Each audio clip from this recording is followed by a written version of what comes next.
பார்வதி பதரே ஹரஹர மகாதேவ தென்னாருடைய சிவனே போட்டு எந்நாட்டவர்க்கும் இறைவா போட்டு மங்களம் பார்வதீசாரே மாணிக்குழி க்ஷேத்திரவாசினே அம்புஜாட்சி சமேதார வாமனபுரீசார மங்களம். இத்தலம் கடலூர் மாவட்டம் கடலூர் வட்டம் திருமாணிக்குழி திருத்தலம்.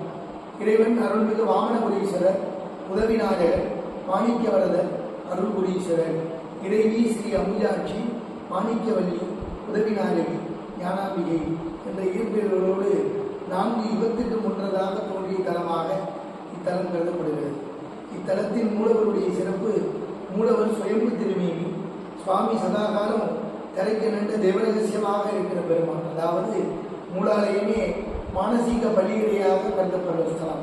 அம்பிகையோடு இணைபிரியாமல் ஏகாந்தமாக இருக்கிற சன்னதி.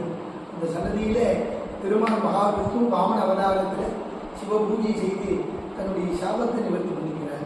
திருமாலுக்கு சாபம் ஏற்பட்ட காரணம், மகாபலி சக்கரவர்த்தி கிட்ட 3 அடி ஞானகம் கேட்டு விஸ்வரூபம் எடுத்து வெள்ளை மண்ணை அளந்து 3வது அடி மகாபலி தலைமையில் கால் கொண்டதுனால அந்த தோஷ நிவர்த்திக்காக திருமால் மூல கருவறையில இருக்கக்கூடிய பெருமானை இறைவிடாமல் பூஜை பண்ணார். வாமனர் வழிபட்டு வாமனருக்கு அனுகிரகம் செய்ததுனால பெருமானுக்கு அருள் வாமனபுரீஸ்வரர் அப்படி என்று திருநாமம். சதாகாலம் வாமனர் பூஜை செய்து அம்பிகையை பிரியாமல் ஏகாந்தமாக இருக்கிறதுனால திருமாலுடைய பூஜைக்கும் அம்பாளுடைய ஒற்றுமைக்கும் எந்த இடையூறும் ஏற்படக்கூடாதுன்னு திரைச்சீலையில ஆயுதங்களோடு ருத்ரமூர்த்தி காவலாக இருக்கார். எந்த வழிபாடும் திறக்கிட்டால் திரை வழிபாடு முடிஞ்சு 2 வினாடிகள் மட்டுமே திறவிடும். இந்த 2 வினாடிகள் தரிசிக்கிறவாளுக்கு காசியை 16 முறையும், திருவண்ணாமலை 8 முறையும், தில்லை சிதம்பரத்தை 3 முறையும் பார்த்த பலன் சுவாமி இந்த 2 வினாடியில் கொடுக்கிறார். பூலோக கைலாறு, பூலோக வைகுண்டம்னு தேவர்களால் போற்றப்பட்ட தலம். சிவாவிஷ்ணு வேதமில்லாத சன்னதி. கர்ப்பகிரகத்தில் சுவாமி ஒன்றா இருக்கிறதுனால திருமண தடை, குழந்தை பேரு, கணவன் மனைவி ஒற்றுமை, இதுக்கு சாபத்துக்கு பிராயச்சித்தமான ஸ்தலம்.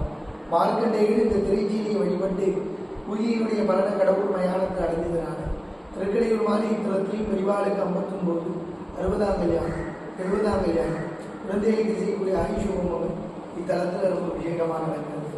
ஆண்டுதோறும் கார்த்திகை மாதத்தில் வரக்கூடிய அண்ணாமலையார் தெய்வத்துக்கு மறுநாள் ரோகிணி நட்சத்திரத்திலிருந்து இந்த ஊர் ஆலயத்தினுடைய எழுத்தாவில் இருக்கக்கூடிய புஷ்பகிரி மலையிலிருந்து இறைவன் ஜோதி ரூபமாக காட்சி கொடுத்து உலகத்தவருக்கு அனுகிரகம் பண்ணுறதாக புராணம்.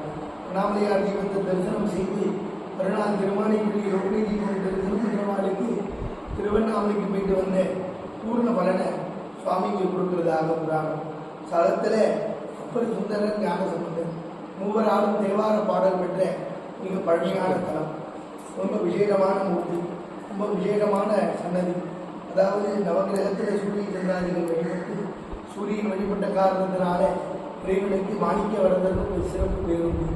உலகத்தவருக்கு உதவி புரியணும்னு ஈசன் கோவில் உள்ளதுனால இறைவனுக்கு உதவிநாயகன் பேர். தேவருக்கும் மூவருக்கும் காண கிடைக்காத கர்ப்பகிரகம். அகத்தியருக்கு தரிசனம் இல்லை, பூலோக மனிதாளுக்குன்னு சொன்னதுனால ஒரு முறையாவது பூலோகத்தில் மனிதனாக பிறந்து இந்த பெருமானை பார்க்கணும்னு அகத்தியர் விரக்தியாக போனதாக சொல்லுவாங்க. அதனால 10 கோடி மெய்யன்பர்கள் ஒரு முறையாவது இத்தலத்து பெருமானை தரிசனம் செய்து பேரானந்த பெருவாழ்வு அடையணும்னு பிரார்த்தனை செய்யும். இப்போ பாருங்க, அம்மையப்பர் ஏகாந்த பாவமாக இருக்கிற அந்த ரூபம்தான் கர்ப்பகிரகத்தில் சுயம்பு மூர்த்தியாக இங்கே திருமேனியாக காட்சி கொடுக்கிறது. இந்த சன்னதியிலே எலி விளக்கு தோன்றுவது.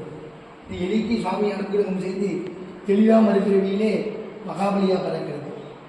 இந்த மகாபலி கிட்ட வாமனர் 3 அடி ஞானகம் வாங்குகிறார். ஞானகம் வாங்கின உடனே விண்மையின் மண்ணையை அடைக்கிறார். உலகத்திலிருந்து 3வது அடி மகாபலி தலைமையில் வைத்ததுனால திருமால் வாமன ரூபத்தில் சிவ பூஜை பண்ணுறப்போ வாமனர் சிவ பூஜை செய்து மகாவிஷ்ணுவுக்கு ஞானகம் கொடுக்கக்கூடாதுன்னு சுக்கராச்சாரியார் தடுக்கிறப்போ சுக்கராச்சாரியார் தடுத்ததுனால விஷ்ணுவனுடைய வாகனமான கருடனுக்கும் சுக்கராச்சாரியாருக்கும் யுத்தம் ஏற்பட்டது. அந்த போது அம்மையப்பர் ஏகாந்தமாக இருக்கிறதுக்கு ஆதாரம் சுவாமி இறைவன் இறைவியை கட்டி அழைத்து ஆலயமான ரூபமாக இருக்கிற தத்துவம். ரொம்ப விசேஷமான சன்னதி இது. பக்தர் கோடிகள் அனைவரும் வந்து பெருமான் வாமனபுரீஸ்வரர் திருவருளை பெறும்படி கேட்டுக்கொள்கிறோம். ஆலய அர்ச்சகர் டி. சதீஷ் குருக்கள். நம பார்வதி பதரே ஹர ஹர மகாதேவ.